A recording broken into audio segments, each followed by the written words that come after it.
Hello everyone, I welcome you all once again on your own platform Disha. तो चलिए बात करेंगे आज ऐसे कुछ वर्ड्स जो हमें हमेशा, जब भी हम उनका यूज़ करते हैं, वो हमें हमेशा कंफ्यूज करते हैं। ठीक है, उन वर्ड्स को आप कई बार होमोनिम्स भी बोलते हैं। क्लियर, क्योंकि वो एक जैसे साउंड करते हैं। तो कुछ वर्ड तो ऐसे होते हैं जो एक जैसे साउंड में हमें कन्फ्यूजन देते हैं। कुछ वर्ड्स ऐसे होते हैं जिन्हें हम होमोग्राफ कहते हैं, जो हमें लिखने में कन्फ्यूज करते हैं। क्लियर, तो आज देखेंगे हम कुछ ऐसे ही वर्ड्स जो कि लिखने और सुनने दोनों में ही हमें कंफ्यूज करते हैं। तो चलिए स्टार्ट करते हैं, फिर आ जाइए। देखिए फर्स्ट आपके सामने शब्द लिखा हुआ है, आराम से पढ़ेंगे और दोनों में अंतर को समझेंगे। ओके, कह रहा है एक्सेप्ट। सभी के सामने ये टर्म लिखी है एक्सेप्ट। क्या बोलते हैं हम इसको? एक्सेप्ट। कुछ लोग इसको एक्सेप्ट भी बोलते हैं, जो कि गलत होता है। वो एक्सेप्ट नहीं होता है, एक्सेप्ट बोलोगे। इसका मतलब होता है कोई चीज़ स्वीकार करना, या किसी वस्तु को स्वीकार करना, या किसी चीज़ को रिसीव करना। ठीक है, स्वीकार करना। क्लियर, तो ये इसके लिए ये यूज़ है। ओके, नेक्स्ट है एक्सेप्ट। क्लियर, दोनों का जहाँ तक टर्म है एक जैसी है, लेकिन वो एक्सेप्ट है और ये एक्सेप्ट है। क्लियर, कुछ लोग इसको एक्सेप्ट प्रोनाउंसिएट करते हैं और कुछ इसी को एक्सेप्ट करते हैं। इस मामले में दोनों ही ठीक हैं। आप इसे चाहें तो एक्सेप्ट बोलें, कोई दिक्कत नहीं है, चाहें तो एक्सेप्ट बोलें, तब भी कोई दिक्कत नहीं है। क्लियर, आप इंडियन हैं और हमारी इंडियंस की जो हमारी टंग होती है वो कैसी होती है? थोड़ी मोटी होती है। क्लियर, तो हम वो वैसा प्रोनाउंसिएशन नहीं कर सकते जैसा कि इंग्लिश मैन करते हैं, अंग्रेज करते हैं। थोड़ा बहुत हमारी वोकल कॉर्ड हमारी टंग से क्योंकि रिलेट करती है, तो इसलिए इसमें अंतर रहेगा ही, आप चाहे जितनी भी कोशिश करें। ओके, आगे देखिए। तो ये एक्सेप्ट के, इसका क्या मीनिंग होता है? के अलावा या के अतिरिक्त। क्लियर, के अतिरिक्त। ओके, ये भी इसी का टर्म है, के अतिरिक्त, मतलब किसी चीज़ के अलावा। ओके, नेक्स्ट इसको इंग्लिश में क्या बोलेंगे? लीविंग अपार्ट और एक्सक्लूडिंग। किसी चीज़ को निकाल देना, अलग कर देना, एक्सक्लूड कर देना। क्लियर, एक्सेप्ट, किसी चीज़ के अतिरिक्त। दोनों टर्म में अंतर समझ आया? ये एक्सेप्ट है, ये एक्सेप्ट है, लेकिन इसका मीनिंग के अलावा या के अतिरिक्त होता है, और ये किसी भी चीज़ को आप स्वीकार करने के लिए, एक्सेप्ट करने के सेंस में यूज़ करते हैं। नेक्स्ट टर्म देखिए, ये लिखा हुआ है एक्सपेक्ट। ध्यान से समझेंगे सभी। कह रहा है एक्सपेक्ट। ओके, क्या कह रहा है? एक्सपेक्ट। एक्सपेक्ट सभी जानते हो, उम्मीद करना, किसी कोई होप होना। क्लियर, किसी से कोई उम्मीद लगाना, कोई इच्छा लगाना, कोई ऐसी डिज़ायर रखना जो कि पूरी हो, उसके लिए यूज़ करते हैं। एक्सपेक्टेशन है मेरी तुमसे, ठीक है, उस वे में। तो नेक्स्ट है सस्पेक्ट। दोनों का टर्म सेम लग रहा है, बट पूरी तरीके से सेम नहीं है। ये एक्सपेक्ट है और ये सस्पेक्ट है। सस्पेक्ट का मतलब होता है आशंका करना, आशंका जताना, टू एप्रीहेंड करना, किसी चीज़ पर शक करना। ठीक है, नेक्स्ट आप इसको क्या बोल सकते हो? शक करना, शक करना। ठीक है, तो ये इसका मीनिंग होता है। दोनों में ध्यान रखोगे, ये एक्सपेक्ट एक्स से स्टार्ट है और ये SUS सस्पेक्ट है। ठीक है, दोनों का अलग मीनिंग है। नेक्स्ट और इसी टाइप की कुछ टर्म्स देखिए। कह रहा है अडॉप्ट। अडॉप्ट का क्या मीनिंग होता है? तो अडॉप्ट बात करता है, अडॉप्ट के 3 टाइप के प्रोनाउंसिएशन हैं और 3 ही इसकी अलग अलग स्पेलिंग है। इसको जरूर ध्यान से देखोगे, एग्जामिनेशन में बहुत बार पूछा जाता है और बच्चे हमेशा गलती करके आते हैं, क्योंकि इसकी 3 टर्म्स होती हैं और तीनों में अलग मीनिंग है, अलग स्पेलिंग है। क्लियर, देखिए अडॉप्ट जो कि आप सभी जानते हो, इट मीन्स होता है अपनाना, किसी चीज़ को अपनाना या किसी व्यक्ति को या बच्चे को गोद लेना। ठीक है, आपने बोलते भी हो, आप नॉर्मल लैंग्वेज में, अपनी नॉर्मल लाइफ में, डेली लाइफ में आप यूज़ करते हो कि हमने उसको अडॉप्ट किया है, मतलब गोद लिया है या अपनाया है। ठीक है, ओके, तो इसका भी क्या सिनोनिम हो सकता है? किसी चीज़ को स्वीकार कर रहे हो, बस जब किसी को गोद ले रहे हो, किसी को अपना रहे हो, तो इसका मतलब आप उसको स्वीकार ही तो कर रहे हो। ठीक है, तो एक्सेप्ट, या फिर to take another person's child legally. ठीक है, आप लीगली पूरी तरीके से कानूनन किसी का बच्चा अडॉप्ट कर रहे हो, उस वे में हम इस वर्ड को ज़्यादातर यूज़ करते हैं, अडॉप्ट करना। ओके, नेक्स्ट है अडॉप्ट। इसको भी अडेप्ट ही बोलते हैं, लेकिन हल्का सा प्रोनाउंसिएशन में अंतर है। ये अडेप्ट है क्योंकि इसमें ई का साउंड आ रहा है। ओके, अडेप्ट, तो इसका क्या मीनिंग होता है? निपुण होना, कुशल होना, पारंगत होना, कुछ भी लिख लीजिए। किसी चीज़ में कुशल होना, किसी चीज़ में पारंगत होना। ठीक है, कहते हैं ना, ये तो मेरा बाएं हाथ का काम है। क्लियर, बाएं हाथ का काम है, मतलब मैं इस काम में पारंगत हूँ। क्लियर, प्रोफिशिएंट इसका सिनोनिम है। ओके, नेक्स्ट देखिए, नेक्स्ट जो टर्म इसी वे में है, जो कंफ्यूज करती है और बहुत पूछी जाती है एग्जामिनेशन में, अडेप्ट। क्लियर, इसका क्या मतलब होता है? किसी चीज़ में ढालना, किसी चीज़ में अपने आप को ढाल लेना या किसी वस्तु को किसी चीज़ में ढाल लेना मीन्स उसकी हैबिट कर लेना, उसके जैसा हो जाना, ठीक है, उसके हिसाब से काम कर लेना, टू चेंज अकॉर्डिंगली, किसी के हिसाब से बदल जाना, ये भी इसका एक मीनिंग होता है। अपने आप को किसी सिचुएशन में ढाल लेना, किसी व्यक्ति के साथ अपने आप को अडेप्ट कर लेना, मतलब उसके साथ सामंजस्य बिठा लेना, इसका एक मीनिंग सामंजस्य बैठाना भी होता है, सामंजस्य, ठीक है, सामंजस्य बैठाना, ओके, सामंजस्य बैठाना, क्लियर। तो ये तीनों टर्म मोस्ट इंपॉर्टेंट हैं और तीनों को याद रखना है, एग्जामिनेशन में कंफ्यूज मत होना, ओके। चलिए बढ़ते हैं आगे और देखिए नेक्स्ट वर्ड है हमारे लिए एल्यूड। एल्यूड का मतलब होता है उल्लेख करना। क्या मीनिंग होता है? उल्लेख करना। क्या हो गया भाई, देखो एक सेकेंड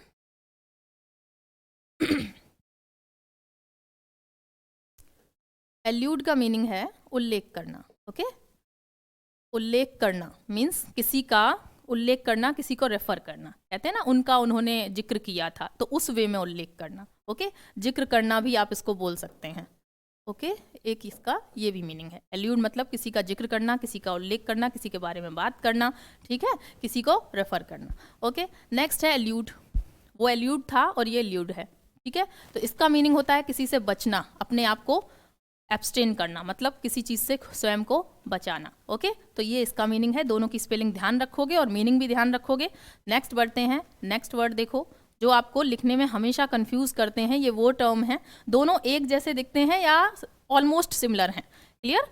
या तो बिल्कुल एक जैसे दिख रहे हैं, लिखने में भी एक जैसे हैं, या एक जैसे प्रोनाउंशिएट करते हैं, तो इसकी वजह से कंफ्यूजन क्रिएट होता है, ओके। अब नेक्स्ट देखो क्या है, अल्टरनेट। अल्टरनेट का मतलब होता है एक को छोड़ के दूसरा, ठीक है, वन आफ्टर अनदर। ये तो सभी जानते हो, नॉर्मल टर्म है, एक को छोड़कर एक, मतलब अल्टरनेट कहते हैं ना, इसका अल्टरनेट क्या है, ओके। नेक्स्ट है अल्टरनेटिव। इसका मतलब होता है विकल्प या ऑप्शन बोलते हो, आप सभी जानते हो, ठीक है। वो अल्टरनेट था, एक को छोड़कर एक, मतलब स्किप कर रहा था, ठीक है। मान लो जैसे यहाँ पे मैंने ये पॉइंट इस टाइप से लिखा, ठीक, तो मैंने कहा अल्टरनेट लेना, मतलब इसको लेना, फिर इसको स्किप करना, फिर इसको लेना, फिर इसको स्किप करना, इसको लेना, क्लियर। तो ये क्या हो गया, अल्टरनेट, क्लियर है। और ये क्या है, अल्टरनेटिव, तो इट मीन्स होता है, इसका अल्टरनेटिव क्या है, इसका ऑप्शनल क्या है, मतलब इसका और दूसरा ऑप्शन क्या हो सकता है। अवेलेबल इंस्टीड और सब्सटीट्यूट टर्म फेमिलियर हैं और आप सभी जानते भी हो। इसका सब्सटीट्यूट क्या है, बोलते हैं ना, इसकी जगह कुछ और भी तो यूज़ कर सकते हैं, तो वो विकल्प होता है, ठीक है। बढ़े आगे। नेक्स्ट ऑरल और ओरल। इसमें से ऑरल जो टर्म है वो बहुत पुरानी है, लेकिन ऑरल टर्म थोड़ी नई है कुछ बच्चों के लिए, जिनमें अभी भी कुछ बच्चों को कन्फ्यूज़न होता है।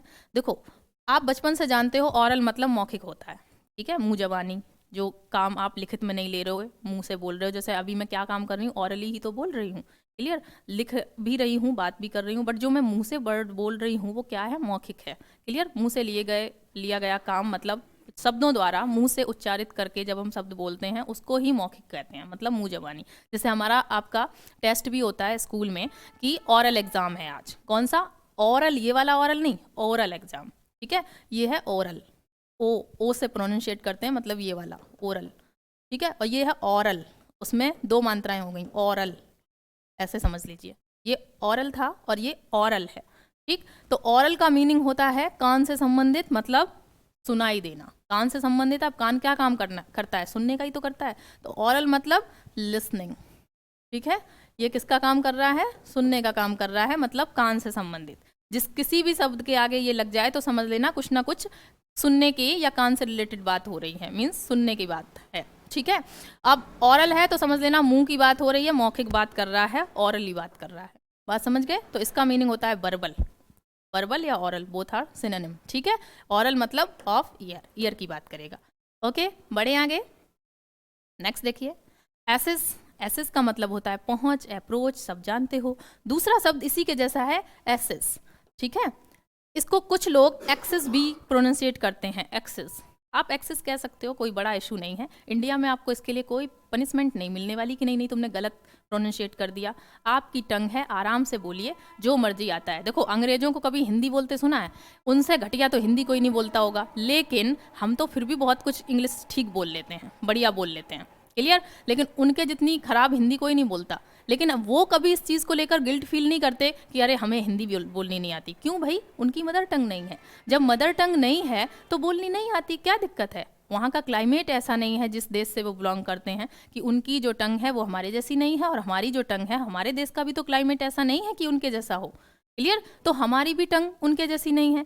तो आपको अगर कुछ वर्ड्स के प्रोनाउंसिएशन में दिक्कत होती भी है, या आप उतना ज़्यादा फ्लुएंसी के साथ या उतने ज़्यादा अच्छे तरीके से लाइक अ इंग्लिश मैन नहीं बोल पाते, तो आपको इसमें ज़रा सी भी हिचक या शर्माने की ज़रूरत नहीं है। हाँ, अपने एफर्ट्स लगाइए, दिन प्रतिदिन अपने आप को और अच्छा करने की कोशिश कीजिए, बट इसका मतलब ये नहीं है कि नहीं हमसे नहीं होगा, ठीक है? या आप उस चीज़ को करना ही छोड़ दें, मतलब इंग्लिश बोलना ही छोड़ दें, ऐसा ना करें, ठीक है? हम कोशिश ज़रूर करेंगे। तो ये होता है एसेस, बोल सकते हो आप उसको एसेस। क्लियर? एसेस। और नेक्स्ट है एक्सेस। तो दोनों में ही लिटिल बिट अंतर है प्रोनाउंसिएशन का, कोई दिक्कत नहीं है, ऑलमोस्ट सेम लगते हैं। एसेस का मतलब होता है पहुंच होना, रीच होना, अप्रोच होना किसी जगह पर या किसी वस्तु तक या किसी चीज़ तक, ठीक है? और एक्सेस का मतलब होता है प्रचुर मात्रा में, सफिशेंट होना, मोर देन ड्यू, मतलब जितना देना है उससे ज़्यादा, या जितना होना चाहिए उससे ज़्यादा। क्लियर? इनफ बोल सकते हो आप वन वर्ड में, प्रचुर मात्रा में है, सफिशेंट है। क्लियर? तो दोनों में किस चीज़ को ध्यान रखना है? स्पेलिंग को ध्यान रखना है। ये एक्सेस है और ये एसेस है, ठीक है? बढ़ते हैं आगे। नेक्स्ट देखिए क्वेश्चन नंबर या वर्ड नंबर 8, और जो है आपके सामने अवर्स और एडवर्स। क्या कह रहा है ये? अवर्स का मतलब होता है किसी चीज़ को डिसलाइक करना, किसी चीज़ को नापसंद करना, ठीक है? क्या बोलेंगे आप? एवर्स। देखो नॉर्मल टर्म है लाइक और डिसलाइक, ये तो नॉर्मल है ना, बट आजकल क्या करता है एग्जामिनर, वो जानता है कि बच्चों को डिसलाइक का तो मीनिंग पता है। एक छोटे बच्चे से भी अगर आप बोलोगे लाइक डिसलाइक, तो आजकल सोशल मीडिया के एटमॉस्फेयर में, सोशल मीडिया के इतने बड़े बढ़ चढ़ के जो प्रचार प्रसार चल रहा है, उसमें एक छोटा बच्चा भी जानता है लाइक किसे कहते हैं और डिसलाइक किसे कहते हैं, ठीक? तो अब क्या करते हैं एग्जामिनर, उन्होंने लाइक और डिसलाइक की टर्म को उन वर्ड से रिप्लेस कर दिया है जो न्यू है, ठीक है? ऐसा नहीं है कि ये अभी वर्ड बने हैं, ये इनके सिनोनिम हैं, बचपन बोल रही हूँ, हैं तभी से, जब से ये इंग्लिश क्रिएट हुई है। क्लियर? लेकिन ये तब इतने ज़्यादा चलन में नहीं थे। तब हम क्या यूज़ कर लेते थे? लाइक और डिसलाइक जैसे सब, ठीक? तब डिसलाइक से काम चल जाता था। लेकिन अब डिसलाइक क्योंकि सबकी टिप ऑफ टंग है, तो अब क्या करता है एग्जामिनर? एवर्स लिखेगा वो। अब आपको पता है कि ये डिसलाइक का सिनोनिम है तो करेक्ट कर दोगे। अब आपको मालूम नहीं है कि ये डिसलाइक का सिनोनिम है तो गलती कर दोगे। आप कहोगे पता नहीं क्या होता है अवर्स का मीनिंग, ठीक है? अवर्स, ठीक? तो नापसंद करना। क्लियर? अवर्स, ध्यान रखना। ओके, नेक्स्ट है एडवर्स। तो एडवर्स का मतलब होता है विपरीत होना, अनफेवर में होना किसी चीज़ के, ठीक है? किसी चीज़ के अनफेवर करना मतलब उसका विपरीत, उसके अपोजिट होना, ठीक है? आप उसके पक्ष में नहीं है, सिंपल बोल सकते हो पक्ष में ना होना, पक्ष में ना होना। आप उसके किसी भी चीज़ के या किसी व्यक्ति के पक्ष में नहीं है, उसके फेवर में नहीं है, अनफेवर कर रहे हैं, तो क्या बोलोगे? एडवर्स, उसका सिनोनिम है। क्लियर? आगे बढ़े, नेक्स्ट देखिए। नेक्स्ट वर्ड है एडवाइस। Okay, advice. तो देखो एडवाइस सभी जानते हो, ये दो तरीके से यूज़ होता है, कई बार बताया है मैंने अपनी क्लासेस में भी और यहाँ पर भी बता रही हूँ। ये जिस एडवाइस में सी लग जाए, जिस एडवाइस में क्या लग जाए? सी लग जाए, ADVICE वाला, ठीक है? तो जो सी वाला होता है ये नाउन बनता है, का पार्ट ऑफ स्पीच क्या होता है? नाउन होता है, और इसका मतलब क्या होता है? सिंपल सलाह। सलाह मतलब नाम हो गया ना, सिंपल एक, ठीक है? तो ये क्या हो गया? An opinion. ओके, कोई सलाह हो गई, किसी का कोई विचार हो गया। ओके, लेकिन जिसमें सी की बजाय क्या लगा हो? एस लगा हो। क्लियर? क्या लगा हो? एस। तो ये क्या बन जाता है? इसका पार्ट ऑफ स्पीच चेंज हो जाता है और ये वर्ब बन जाता है। Clear? Part of speech change हो गया। अब ये क्या हो गया? तुम्हें पता है सिंपल सी बात कि किसी भी वर्ब की सिंपल पहचान होती है, लास्ट में ना साउंड करेगा। जैसे सलाह देना, ठीक? उसमें क्या था? ओनली सलाह, ठीक? केवल सलाह। सलाह मतलब सलाह हो गई, बस एडवाइस है, ठीक है? तो सी वाला ओके नाउन है, लेकिन जब वर्ब बन गई तो सलाह देना, देना, जिसमें भी नहाना, खाना, पीना, रोना, उठना, बैठना, कौन सा साउंड आ रहा है? ना। ये सभी क्या हैं? वर्ब्स हैं, सभी जानते हो, ठीक है? तो इसका मीनिंग क्या हो गया? टू ऑफर एन ओपिनियन, अपनी सलाह किसी व्यक्ति को देना। अब व्यक्ति को ही दोगे, वस्तु को तो सलाह दोगे नहीं, वो तो मानने वाली नहीं है, ठीक है? नॉन लिविंग है। ओके, चलिए ठीक है, आगे बढ़ते हैं। नेक्स्ट देखो, याद रखनी है चीज़ें। कई बार हमें कुछ सिंपल से लगने वाली टर्म्स भी तब कठिन लगने लगती हैं जब वो एग्जाम में आ जाती हैं, ठीक है? और हम वहाँ पे बिल्कुल सिली मिस्टेक्स करके आते हैं, ओके तो उससे बचना है, ऐसा नहीं करना है। देखिए अफेक्ट लिखा है और दूसरी टर्म है इफेक्ट। यहाँ से बच्चे बहुत गलती करते हैं, जहाँ पर उन्हें बोलना होगा इफेक्ट वहाँ बोल देंगे अफेक्ट। ठीक है, क्लियर? तो यहाँ पे आपको गलती नहीं करनी है। अफेक्ट का मतलब, अफेक्ट भी क्या है, वर्ब है, इसका मतलब होता है असर करना। मतलब किसी चीज़, कोई चीज़ है, कोई मेडिसिन है या कोई वस्तु है, वो असर कर रही है, कोई व्यक्ति है उसका असर है। ठीक है, टू इन्फ्लुएंस, किसी का प्रभाव पड़ना या होना, मतलब ना साउंड आ गया ना तो क्या हो गई, वर्ब हो गई। इफेक्ट का मतलब है परिणाम, क्लियर? रिजल्ट, रिजल्ट तो सभी जानते हो, लेकिन जहाँ कहोगे कहते हो ना इसका इफेक्ट पड़ रहा है।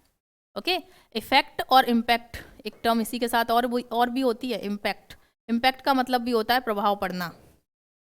ठीक, लेकिन ये कैसा प्रभाव पड़ना होता है, ये भी प्रभाव पड़ना है, लेकिन ये प्रभाव ऐसा है जो दिखाई दे, जो कैसा हो, जो दिखाई दे। क्लियर? जैसे पीछे अभी कोरोना हुआ था तो लॉकडाउन का प्रभाव सब जगह दिखाई दे रहा था ना। लॉकडाउन की वजह से बहुत सारे लोगों की जीविका चली गई। क्लियर? बहुत सारे लोग बेघर हो गए, बहुत सारों का रोजगार छिन गया, बहुत सारों को मतलब डेथ ही हो गई बहुतों की। तो ठीक है, तो वो सब क्या, किसका असर था, कोरोना का असर था। तो वो क्या था, वो इफेक्ट नहीं था, वो क्या था, इम्पैक्ट था। उसका असर जो दिखाई दे वो इम्पैक्ट होता है। क्लियर? आगे बढ़ेंगे, नेक्स्ट देखिए 11, अपोजिट। अपोजिट का क्या मीनिंग होता है, ए से है, ध्यान रखना, हम केवल और केवल एक ही अपोजिट को जानते हैं जनरली, जो ओ से स्टार्ट होता है। और इसमें आपको गलती नहीं करके आनी है, क्योंकि एग्जामिनेशन में बहुत पूछता है, और बच्चे कई बार तो बहुत बच्चे तो ये कह देते हैं नहीं इसने ना अपोजिट की स्पेलिंग ही गलत लिख दी है, ये ए से नहीं होता, ये तो ओ से होता है। बट ऐसा नहीं है बच्चा, अपोजिट की दो स्पेलिंग होती है, एक ए से स्टार्ट होती है और दूसरी ओ से स्टार्ट होती है। तो अपोजिट ओ वाला तो सबको फैमिलियर है, सबको याद है, बचपन से सुना है, पढ़ा है, बोला है। ठीक, लेकिन ए वाला कई बार ऐसा होता है कि आपके सामने नहीं आया होता है। तो अपोजिट का मीनिंग होता है उपयुक्त, प्रॉपर। अब क्योंकि प्रॉपर तो नॉर्मल टर्म है, ये तो सबको मालूम है, हम बोलते भी हैं कि ये चीज़ ना प्रॉपर नहीं है, ये चीज़ प्रॉपर नहीं दिख रही, ये प्रॉपर नहीं लग रहा। क्लियर? तो उपयुक्त होता है, मतलब ठीक ना लगना, ठीक ना होना, किसी भी वे में यूज़ कर सकते हो, होने के सेंस में भी और ना होने के सेंस में भी। लेकिन प्रॉपर, आपको प्रॉपर का सिनोनिम याद रखना है। अपोजिट भी होता है जो कि ए से स्टार्ट होता है, ना कि ओ से। क्लियर? अब अपोजिट जो दूसरी टर्म है अपोजिट, तो ये क्या है, इसका मीनिंग होता है किसी के सामने या विपरीत होना, इन फ्रंट ऑफ या फिर कंट्ररी। क्लियर है? ठीक, बहुत अच्छे, पढ़ते हैं आगे। याद रखनी है चीज़ें, कुछ भी भूलना नहीं है, एग्जाम में आएगा, गलती नहीं करके आओगे। ओके, नेक्स्ट देखिए, अमेंड क्या कह रहा है। तो अमेंडमेंट सुना है टर्म सभी ने, सभी जानते हो। अमेंड का मतलब होता है संशोधन होना, किसी चीज़ में सुधार होना। ठीक है, अमेंड मतलब संशोधन होना, किसी चीज़ में सुधार होना। संशोधन ना समझ आए तो सुधार लिख लो, सुधार। ठीक है, किसी चीज़ में इम्प्रूव करना। तो इम्प्रूव तो सबको मालूम है, अमेंड भी मालूम ही होगा, क्योंकि हमारे कॉन्स्टिट्यूशन में अमेंडमेंट होते रहते हैं, और आप जीएस पढ़ते हो तो वहाँ पे ये टर्म जरूर याद की होगी, मतलब एक ना एक बार जरूर आई होगी सामने। ठीक, लेकिन दूसरी टर्म क्या है, अमेंड। अब इसे भी आप अमेंड बोलते हो कई बार, लेकिन ये क्या है, अमेंड। क्लियर? ई का प्रोनाउंसिएशन है लेकिन लिटिल बिट है, अमेंड बोलोगे। ठीक है, अब इसका मीनिंग क्या होता है, अशुद्धियां निकाल देना, मतलब टू रिमूव द मिस्टेक्स, अशुद्धियों को निकाल देना। निकाल देना मतलब रिमूव कर देना, हटा देना, या फिर सिंपल लैंग्वेज में लिख लो, गलतियां, गलतियां हटा देना, हटा देना या निकाल देना, गलतियां हटा देना या निकाल देना। ठीक, या सिंपल गलतियां हटाना। ठीक है, गलतियां हटाना। ओके, तो ये क्या होता है, ये अमेंड होता है, ई से स्टार्ट होता है जब आप मिस्टेक्स को रिमूव करने की बात करते हो, और जब संशोधन करने की, किसी चीज़ में सुधार करने की बात करते हो तो अमेंड होता है, ए से स्टार्ट होता है। क्लियर? तो आज हमने कुछ ऐसे इंटरेस्टिंग वर्ड्स सीखे जो कि आपको जर्नली ऑफनली क्या करते हैं, कंफ्यूज करते हैं। ओके, तो आगे ऐसी ही इंटरेस्टिंग वीडियो और भी देखोगे आप, और बहुत जल्दी बुकैब की बहुत अच्छी सीरीज़ भी लाऊंगी मैं। क्लियर? तो ठीक है, चैनल को सब्सक्राइब कर लेंगे बच्चे जो फर्स्ट टाइम वीडियो को वॉच कर रहे हैं, और जो पहले से किए हुए हैं वो बेल आइकन को भी प्रेस कर दोगे, और लाइक का बटन तो आप दबा ही दोगे बिना कहे हुए, और अपने रिलेटिव्स में, अपने जो फ्रेंड सर्कल है उसमें भी वीडियो को ज़्यादा से ज़्यादा शेयर कर दोगे, ताकि और भी बच्चों को इन वर्ड्स के जो कन्फ्यूज़न है वो दूर हो जाएं। Okay, thanks for watching, thank you.